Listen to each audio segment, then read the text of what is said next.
Install Android 9.0 Pie on Nokia 6.1 Plus via LineageOS 16. Please check the description for important notes and all the download links. First download ROM and GApps packages, then transfer the downloaded files to the phone storage, link is in the description below. Step 2.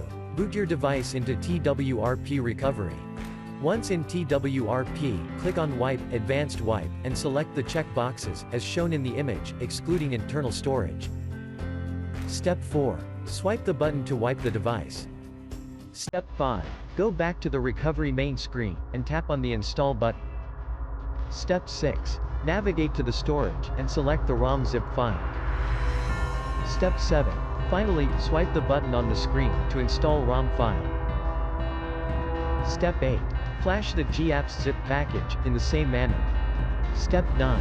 After GApps flashing completes, select Wipe Cache and Dalvik from bottom left side of screen, and swipe to wipe. Step 10. When the flashing process is complete, hit Reboot System. That's it, you have successfully installed the ROM on your device.